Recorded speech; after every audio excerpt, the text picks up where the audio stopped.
is The Metro on WDET. I'm Tia Graham. For my film buffs, the Senate Theater will host an evening of pride this Saturday. Hot, Sweaty, and Weird is the Senate Theater's summer film series of B-movies. On the marquee for the evening, a documentary called The Cockettes, and following that is multiple Maniacs by filmmaker John Waters.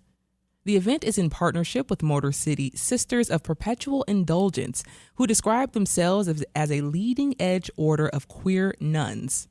The group formed in San Francisco in 1979, and its founding members can be seen in The Cockettes.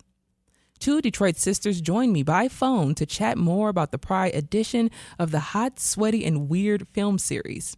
Larry Bohannon, a.k.a. Sister Gitchy Gitchy Yaya, best known as Larry the T-shirt guy, and Sister Estee Lauder, Harder, Faster, of the Motor City Sisters of Perpetual Indulgence.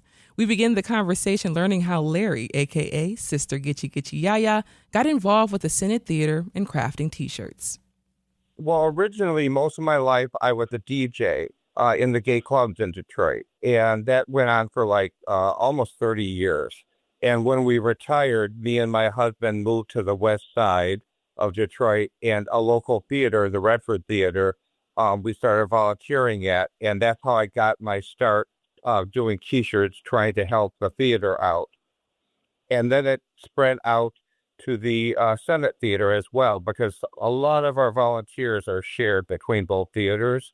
And so that's been, I think, 18 years now I've been doing T-shirts for the two theaters. Wow, Larry, wow.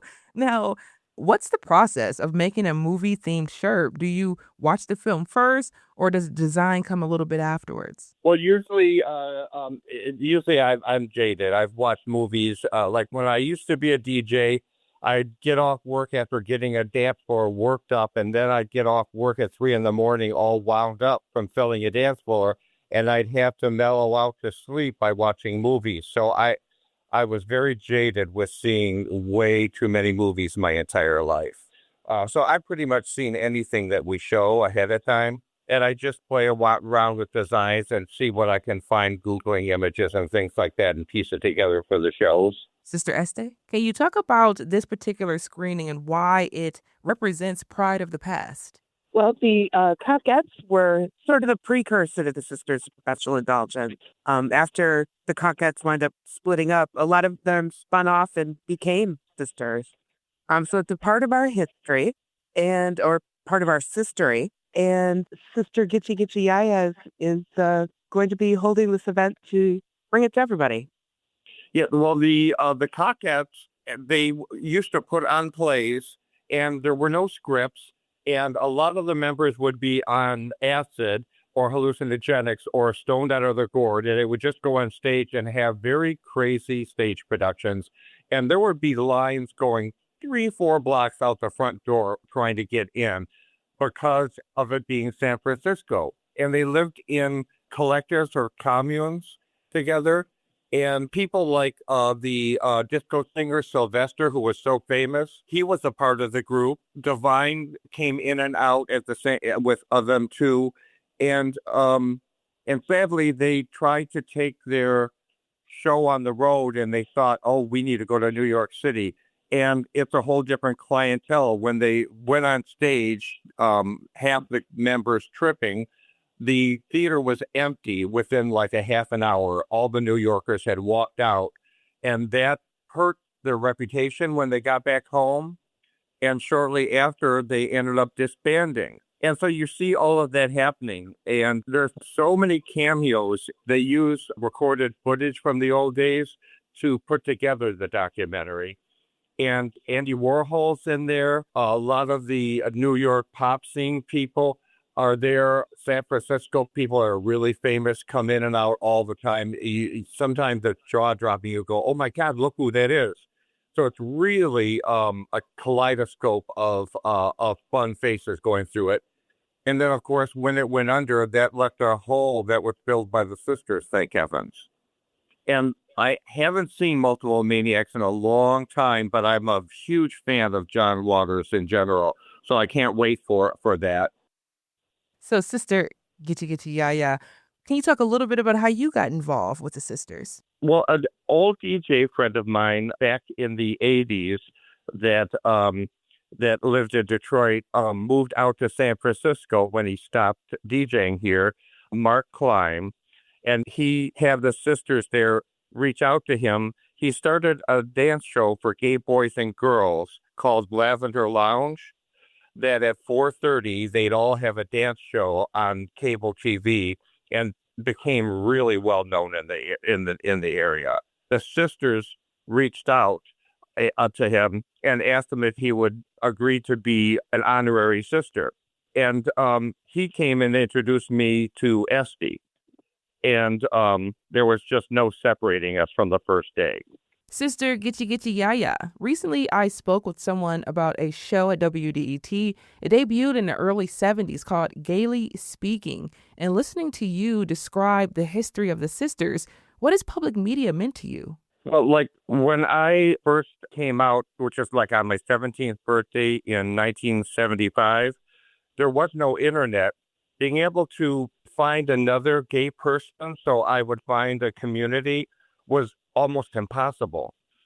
Just out of high school, it was only because of media, like newspaper, print, and things like that.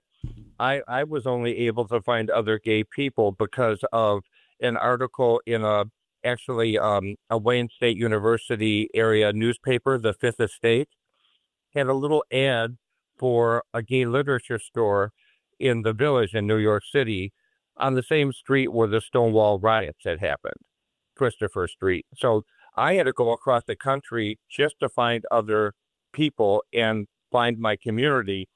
And so media, especially radio and newspapers, were the only way for us to hear any news where we knew we weren't alone, which, believe me, was hugely important.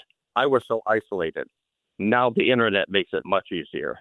Sister Este, if someone walks into the Senate Theater, what's one thing that you want them to take away from this kickoff event, especially during this Pride Month? That the sisters are for everyone, that we're here to spread joy, banish guilt and shame, and we're here to educate our community, and we're here to do charity work for them. And Sister Gitchy Gitchy Yaya, similar thing for folks who come into the Senate, they see the films. What do you want them to take away? Not just a t-shirt, but what else would you like them to take away? The gift to me was being able to, I had this naive concept that I wanted when I passed away.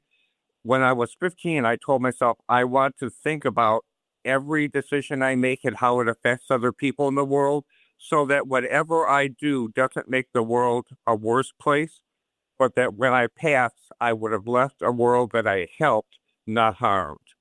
And the sisters were like a giant surge where in my last, probably have 10 years left, likely, I'm going to raise that bar so much, and I know when I die, I'm going to die a very happy nun. And I would like to have other people realize how much they could get out of being a part of the sisters. It makes you wake up every day feeling incredible because you're doing good work. That was Sister Gitchy Gitchy Yaya and Sister Este Lauder of Motor City Sisters of Perpetual Indulgence. Saturday, June 27th at 5, the Senate Theater will kick off its summer cult classics series, Hot, Sweaty, and Weird. The documentary, The Cockettes, and the film Multiple Maniacs by John Waters will be on the big screen.